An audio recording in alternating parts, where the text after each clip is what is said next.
This video is going to be a bit different to our usual adventure content as we detail the process of upgrading our 32-foot sailboat with a Staysail. We've been gathering footage for this video for almost a couple of years now since we left to start the trip. This video is going to detail why we upgraded with a Staysail, what we can gain from that, exactly how we installed that from the rigging to the build process in the sail loft, and then we get to test the sail offshore and we'll talk in depth about how we use the Staysail to go faster and get to our destination more efficiently. That is one mighty machine. This is like a flat cut Staysail. It'll be really good for windward work, anything 30 to 60 degrees on the wind, so it'll give us a nice sailing angle as opposed to our reefed Genoa, which tends to move up the furler and be really baggy. Yeah, if it's blowing 20-22 knots and we're on the wind, we have to reef down that Genoa quite hard, and it loses a lot of its shape. So hopefully this sail, this new Staysail, will provide us with all that power. So this project starts all the way back in the Northern Isles of Shetland, where we left originally at the start of our trip. To lay a good foundation for our new rigging installation, we had to make space in the anchor locker, and here I'm just cutting back some oversized stanchion bolts. We then templated the forepeak area under the deck. This template was then transferred to a 6mm stainless steel plate, which will be used as an oversized backing plate for the pad eye, which will be bolted to the deck. The next thing to figure out was how to secure that pad eye to the structure of the hull. Ultimately we can do that with a chain plate, and we have two options here. We have a bulkhead just aft of the anchor locker which we could tie into, or we could drill through the hull and fit bobstay style fitting. So we have tension going from the top of the mast through the deck and into the structure of the hull. Turns out the best solution will be to drill 2 holes in the stem, so we're going to give that a shot. We've no idea how deep the stem is, how thick. Obviously that's where the two sides of the hull converge, so there's quite a thick layup of epoxy. So we're going to drill a test hole first to make sure the bolts will make it all the way through, and then drill them out for the big U-bolt. But it's the strongest and easiest solution, we think. So okay.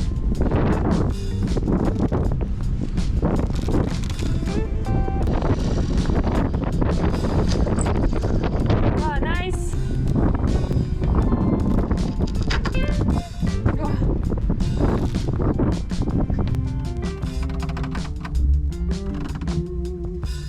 We set to work waterproofing these new holes, fitting the through bolts, tensioning down the backing plate on the outside and cutting to size.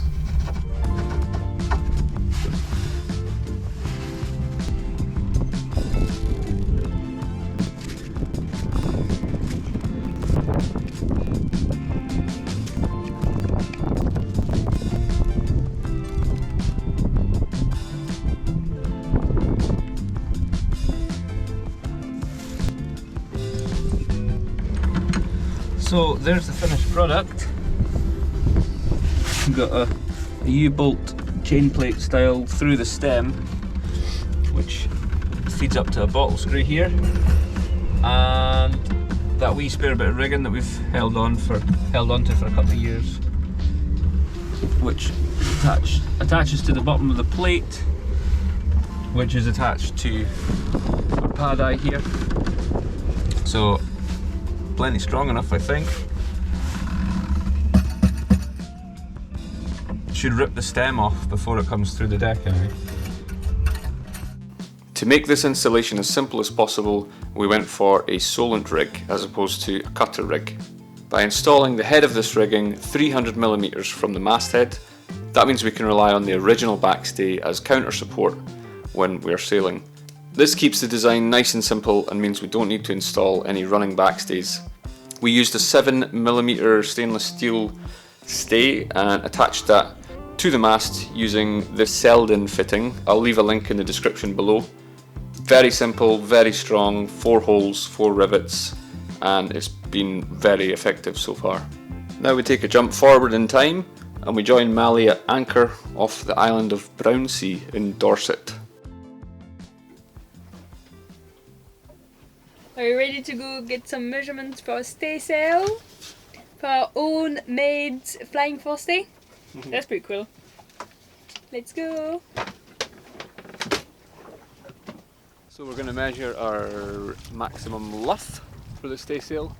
We don't have a big long flexi measuring tape, but we do have a long bit of rope or line. So we'll just hook this up into the halyard, hoist it up, and then take a precise measurement. We'll maybe tape the line and then measure that. So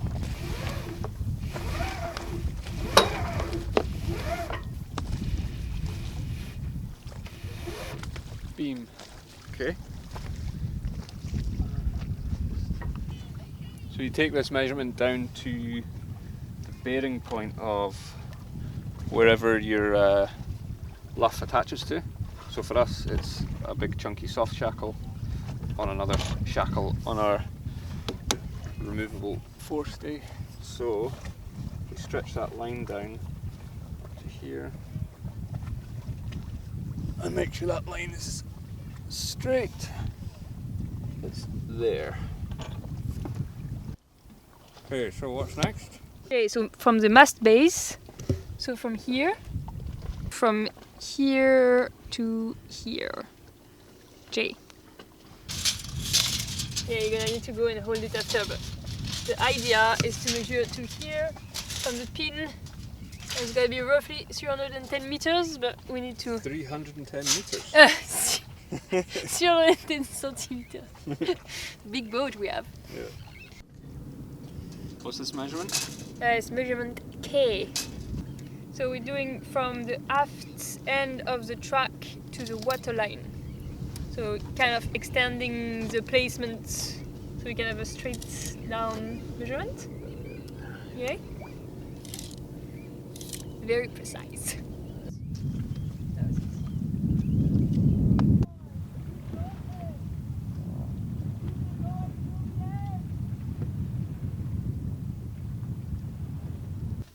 So what happens now? Now we've filled out this measurement sheet with all these important details. We send them off to the wizards at Kemp Sails and they plug it into their CAD machine basically and use our offsets to create a nice foil shape. We fired up the dinghy and took a 5-mile run up the river to the village of Wareham, where in a corner of an industrial estate we found the wonderful team of Kemp Sails.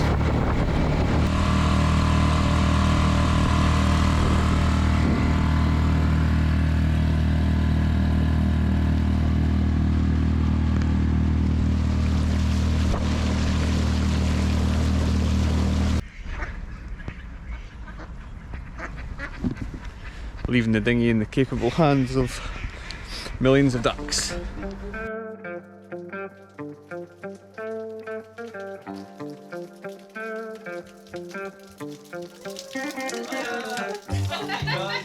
After putting on our new slippy shoes, we got an extensive tour of the full loft, meeting all the team that are involved in the design and build process of yacht canvas and sails.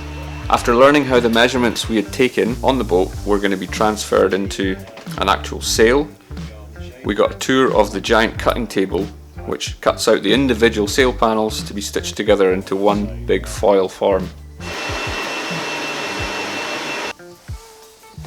Next up, we got to meet these giant pneumatic sewing machines that work with incredible speed.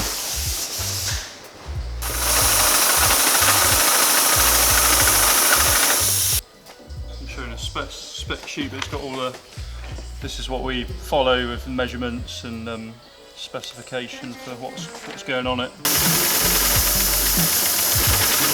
These guys have been making sails for over 40 years down here in Dorset, and it was really obvious throughout the day chatting to different members of the team that these are true sailors. We learned so much about the process, and got a lot of tips for long distance cruising and an English Channel crossing which was coming up for us in the next couple of days. Huge thanks for inviting us in, guys. It was amazing to meet you, and we hope to see you again in the future.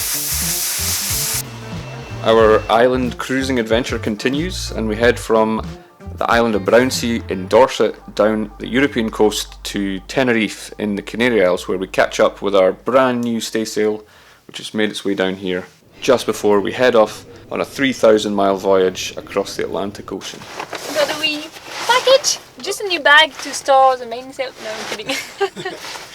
Got a new Staysail after creating all the installation with the stay, the car for the sheet and everything, making, planning, and we finally have the sail that go with it now. So quite excited to put it on. Yeah, we're extremely lucky. Kemp Sails have jumped on board with us, and they've provided us with this sail and a very fancy new stack pack, which is going to look spiffing aboard Mally. So there's only one thing really left to do: give this sail a hoist, see if we've measured up all correctly, because we did measure from an anchorage. Wow, listen to it. Crazy.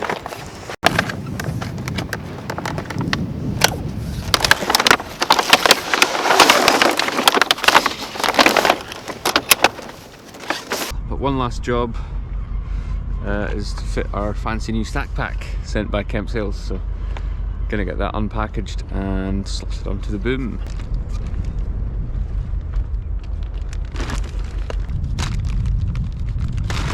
Whoa.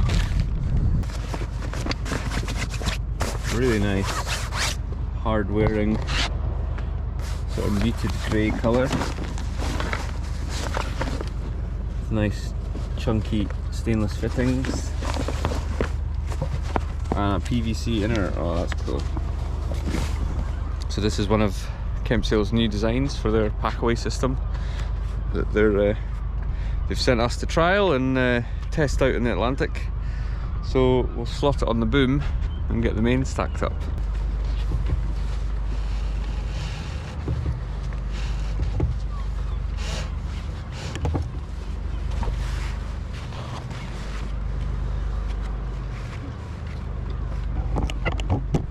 And it's pretty much as easy as that. And the band pockets are internal, which I really like. That's a very good idea. So there's nothing out here. That's super neat. Looks pretty flash, and big strong Velcro pocket to keep those buttons locked in. All your reefing points for the sail just go through one big slot.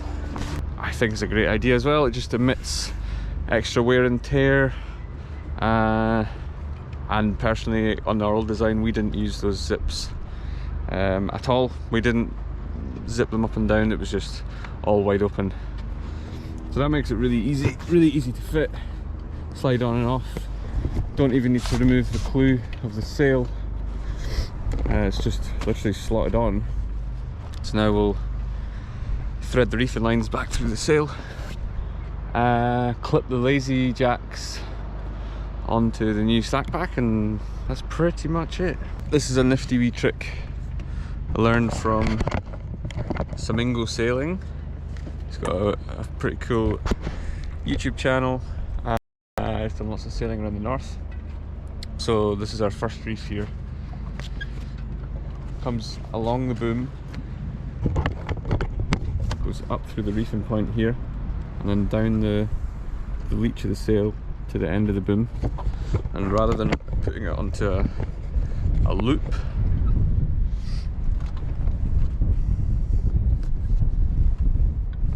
you start to tie a bowl in, and then work the loose end of the reef, or the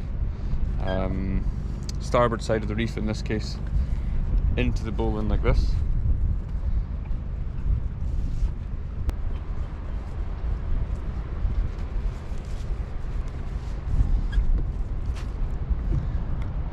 And then that way, when you take a reef, it really bites down hard right onto the clew of the sail. Like this. So that would be the standing part of the reef that goes up to your reefing point. Super strong, bomb-proof knot.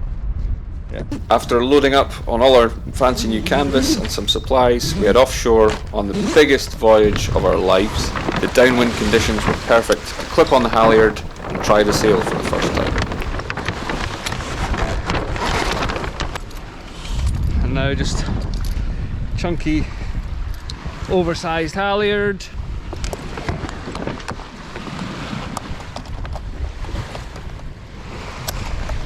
Cool.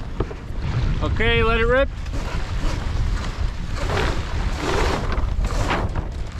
That's good.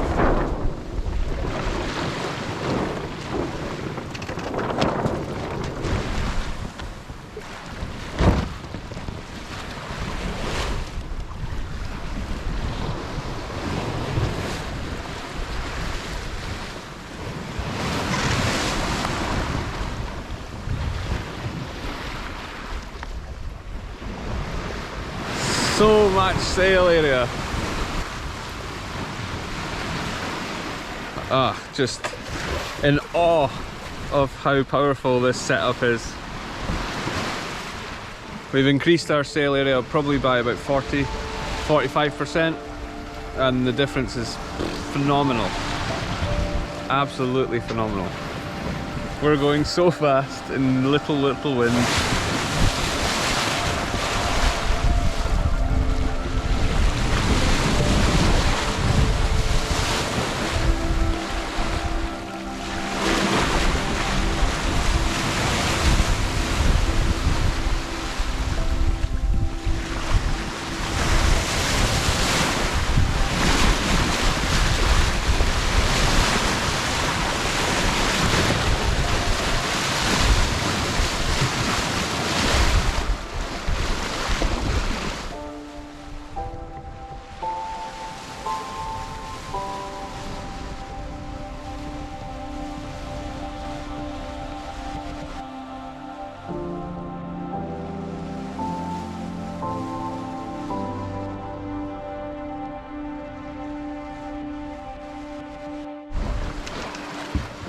Now the sun is set, just thought we'd do a quick update. Now we've been running with the new Staysail for a couple of hours. Can comfortably say we've gained a knot in speed.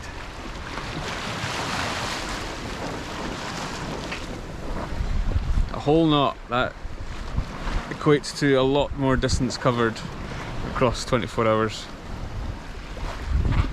So the way we're running the Staysail at the moment is heated in quite close to the centre line here, and then a big goose wing genoa on the pole, so wind that comes in here through that big slot gets diverted and pushed into the big genoa and drives us downwind. We're consistently doing over 5 knots now in 11 knots of breeze without a spinnaker. That's pretty good going, I think.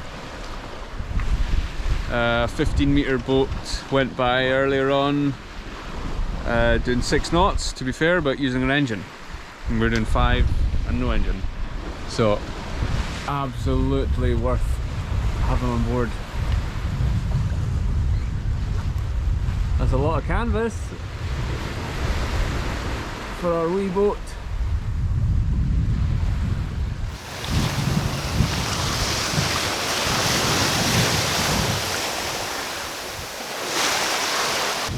We've agreed that it's probably like running a kite in 20 knots. Because you have so much sail area combined between the genoa and Staysail. You know, if that was one genoa pulled out, you'd be overpowered. The steerage would be too powerful, out of balance. But like this, the boat is so stable, she just plows on. And without the Staysail, we would roll quite heavily when we're pulled out like this, but the Staysail acts like an air brake, so it actually stops the boat rolling so hard back up to weather, and that has been just such an amazing tool for getting a good night's sleep when you go off watch. The boat's stable and keeps it on course, keeps the speed going. You don't lose that speed with a big roll. Yeah, what a powerhouse. Can't thank them enough for jumping on board with us. I hope we're doing it justice. I wonder how many of your sails come straight out the loft and then do 3,000 miles. Yeah, it definitely still sounds very, very new. Looks very, very new.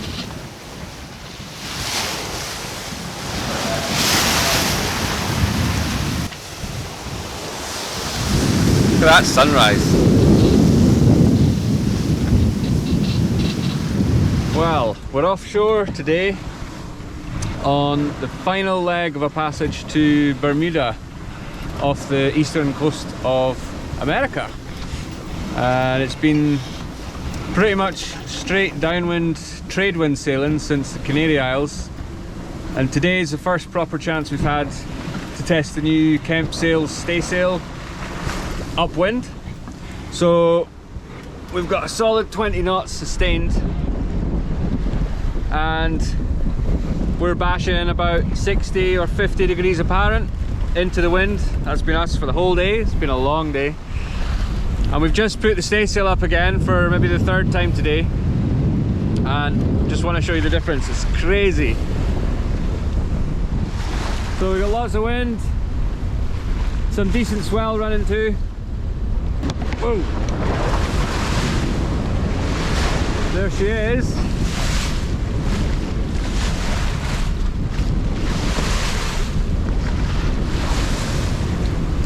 Nice super flat cut, much closer to the centre line of the boat, which means we can sail much closer to the wind. And because the centre of effort of the sail is much closer to the deck, we heel a lot less, which means we go faster because the boat's dragging less as it heels over. We had a reefed Genoa with maybe 2, maybe 3 reefs in the Genoa beforehand, and we were all over the shop, rolling about, loads of water on deck, quite hectic sailing. And then we put up the staysail and the boat's flattened out and we're actually going faster and managing to point even closer to Bermuda, so it's a complete win-win. Oi, looks beautiful. Massive thanks to the team at Kemp Sails. That is one mighty machine.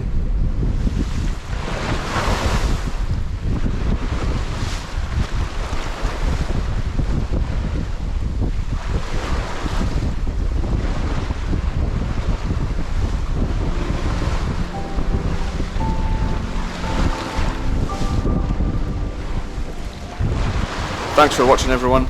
We'd be really happy to answer any questions you have about your installation. Remember, this is just the way we did it. There are many ways to skin a cat. A massive thanks to Kemp Sails once more, and to our patrons who contribute to this production. See you in the next one.